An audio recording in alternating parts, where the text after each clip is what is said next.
I never wanted to make this video because I like to upload quality stuff, you know, where I put a lot of time and effort into it, but I'm literally at the point where I don't know what else to do but make this video. For the last month and a half, I have had a stalker, and this stalker has done everything they can to try to destroy my life and my livelihood, which is my YouTube channel. I've received messages nearly every single hour for the last 35 days from this man. And now we're at the point where this man has placed 4 copyright strikes on my videos to get my channel terminated.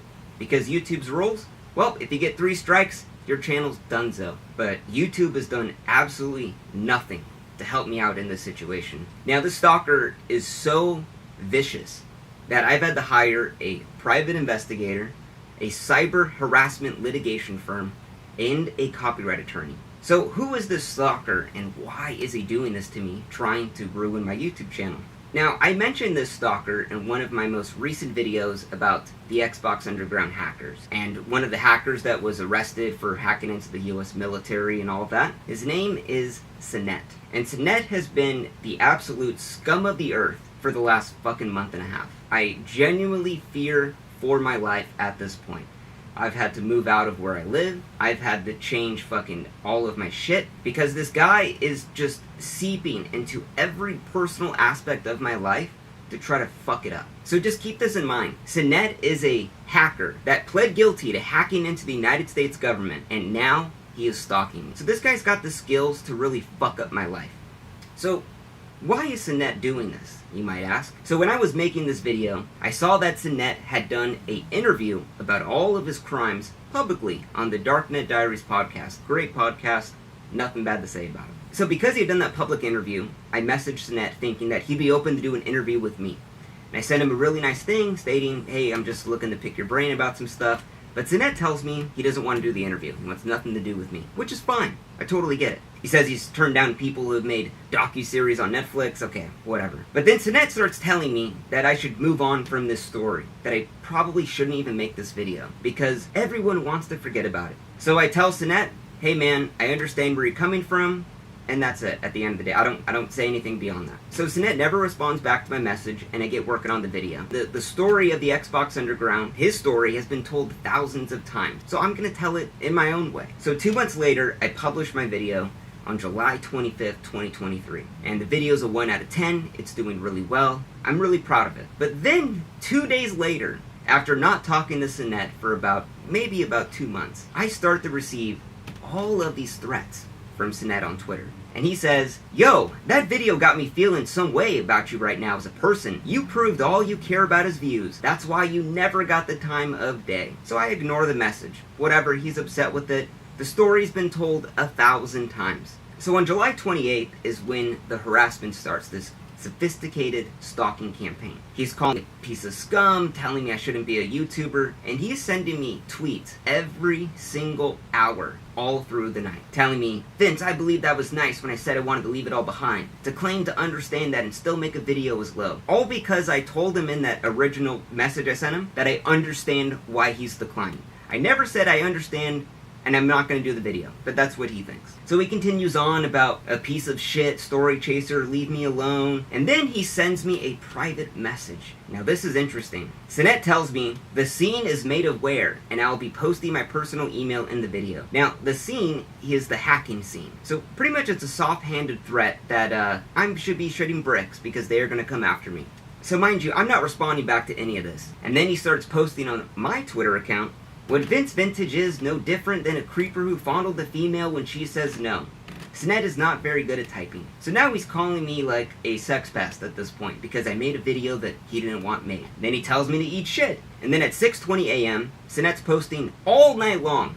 Think about it, all night long he's just thinking about this. He says, Vince Vintage, don't worry.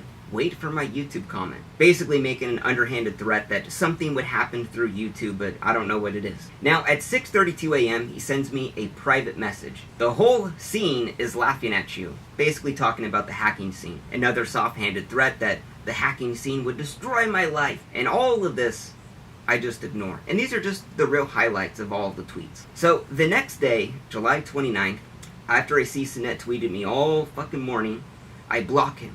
at 10:30 on July 29, 2003 on everything. Twitter, Instagram, Facebook, Snapchat, whatever. And then 93 minutes after blocking him, I get a DMCA claim on the video that he was trying to get me to take down by an Adam Chester. Now, Adam Chester provided an email, adamchester3@protonmail.com, which, if you don't know, Proton Mail is notoriously used by hackers to hide their identity, which Sinet pleaded guilty to hacking into the US government.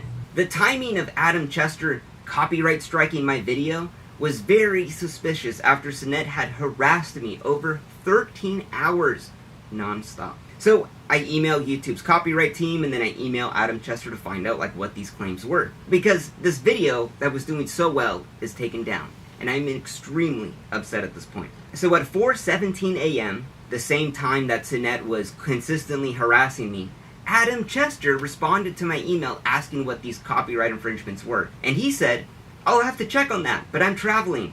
Though I remember it was for multiple copyright infringements. As far as I remember, there were multiple other videos on your channel which violate my copyrights. But for now, I have not filed those strikes, since 3 strikes in 90 days leads to your channel getting banned. Just be careful in future videos. Have a good weekend. So Adam Chester can't tell me what these copyrighted infringements were on every single video on my channel that could lead to my channel getting banned. He's giving me a soft-handed threat that if I don't remove this video, he's going to go through and strike more videos on my channel to give me more of a hard time to try to terminate my shit. So here's the fucking gnarliest part of all of this. Now, when you get a copyright strike on your video, the YouTuber, you could file a counterclaim against that strike. And it basically states that, no, this actually wasn't copyrighted material. It's fair use. You make your argument. But when you send that counter notification, you have to put your legal name, your legal address, your phone number, all of that information. So when they file the lawsuit, if they do, they know where to send it to. Now, I knew that Sinet was using this copyright claim system to not only screw with me by not having the video up, but also trying to obtain my real information to dox and swap me. So I hire an attorney at this point to legally represent me on the counterclaim, because I knew Sinet was trying to do this to fuck with me. So I'm like, I got an attorney, everything's gonna be all good, this guy won't know my name. So I put the attorney's name, all of their info on the counterclaim, we fill out the form, we send it out to YouTube. But YouTube does not accept the form with my attorney's name on it. YouTube says that I have to provide my legal name tied to my AdSense account, although the person filing the copyright takedown has to provide no identification, no proof of anything about their fucking identity. So I have to show my full government name to this convicted hacker to file this counterclaim, to get my video back up. That shit's so fucked up to me. So I filed the counterclaim with my legal name, but my attorney's email, address, phone number, and YouTube finally accepts the claim. And basically, the attorney wrote up this thing about all the copyright violations and why they were BS. Adam Chester, Sinet, was saying that a ABC7 news clip was actually his, that I used on my video. So we just sent the actual clip of the ABC7 from YouTube and being like, no, this is their clip, not Adam Chester. Adam Chester had no registered trademarks or copyrights to any of that stuff in the footage. So the whole thing was just BS right there. So after I filed a counterclaim that Adam Chester, which is Sinet, gets a copy of, Sinet leaves a tweet directed at me, even though I blocked him on Twitter. And he says, at least he was man enough to pull down the video. However, he was still a bitch.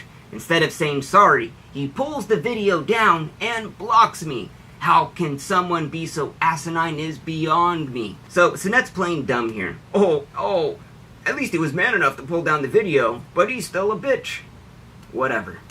We'll see a lot more of this in the future. So now it's August 1st, 2023. I have Sinet blocked on Twitter.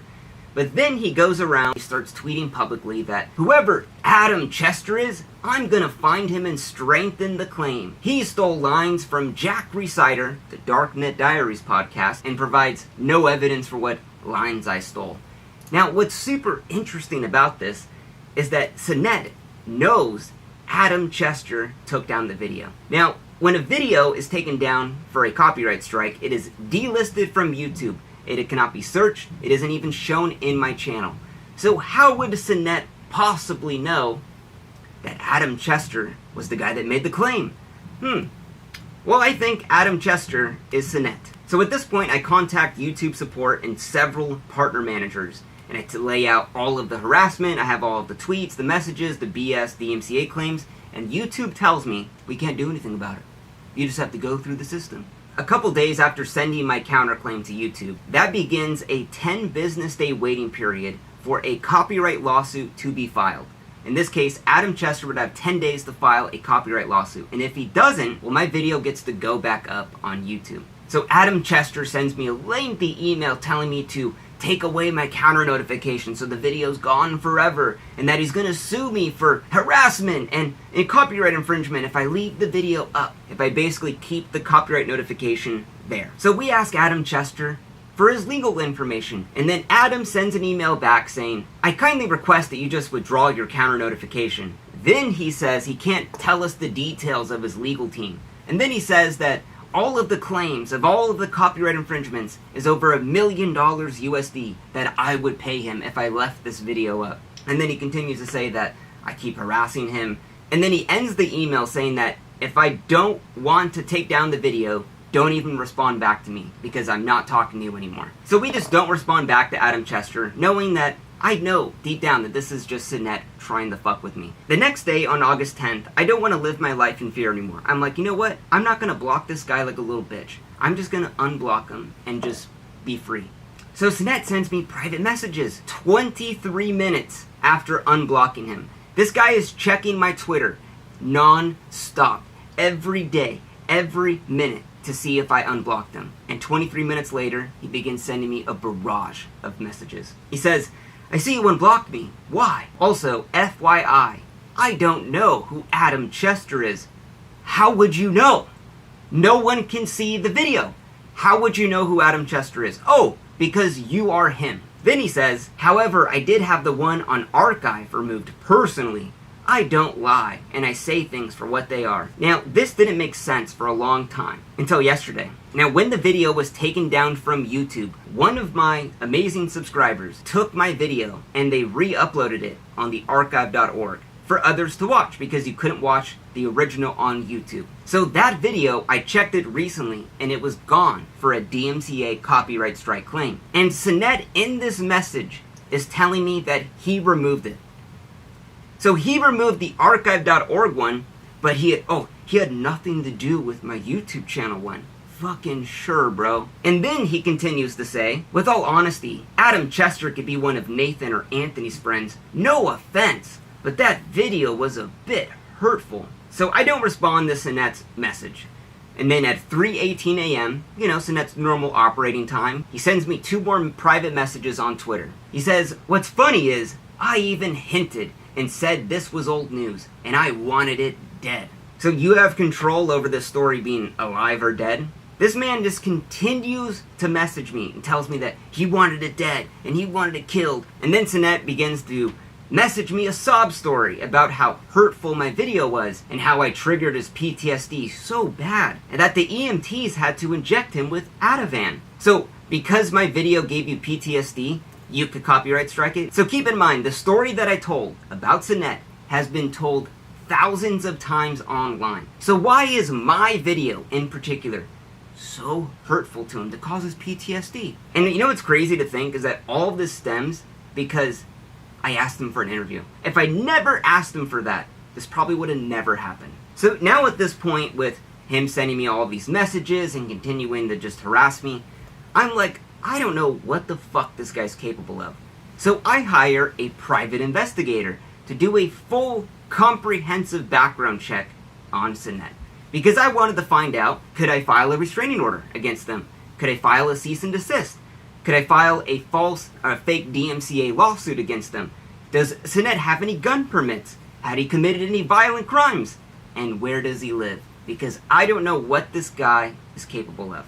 So the private investigator sends me a report that is 160 pages long about everything in his life. That Sinette is 37 years old, has no job. He lived at his mom's house and he just moved into his uncle's apartment that he lives in for free. And that he had tried to commit suicide the year before. Now normally I wouldn't bring that up. But we're talking about Sinette having nothing left to lose and all of the time in the world to just fucking harass me. Now, because my legal name was given to Adam Chester, who was Sinette, a hacker who pled guilty into hacking into the US fucking government, begins harassing my fiancée. Sinette had found my fiancée's phone number and began texting her, pretending to be fucking me. Now, because I had Sinette's full background check at this point, I am freaking the fuck out. And I know exactly where he lives. I knew that the area code of this random number that texts my fiancé, well, it's the same area code that Sinette lives at. What are the odds? Now, let me just give you some facts. My fiancé is a school teacher. We've been together for 10 years. She has never had random numbers message her like this. So to have this happen from the same area code, the phone number, all out of the blue, while Sinette's been harassing me for the last month and a half, it's a little weird. Now, at this point, I knew that Sinette was stalking me. It was straight up stalking me. And I don't know what the fuck this guy was capable of. So, me and my fiancé move out of our home. We move the fuck out. Because I don't know that this guy that fucking hacked into the government, what the fuck is he gonna do? Because YouTube forced me to give my fucking name to him. This is what's going on in my life. And just keep in mind, this all stemmed from me asking for an interview. Now, days later, on August 21st, my video that was copyright striked goes back up. And while my video was put back online, it was reset in the algorithm, basically just hurting me financially at this point. And while I did feel happy the video was back up, I knew in the back of my head that Sinette was going to copyright strike another video. Would it be the same one? Would it be a different one? I kept checking my YouTube studio every 30 minutes. I literally could not sleep. I just knew Sinette was going to get enraged and just copyright strike more videos and just trying to get me to fucking delete that video. And that's exactly what happened.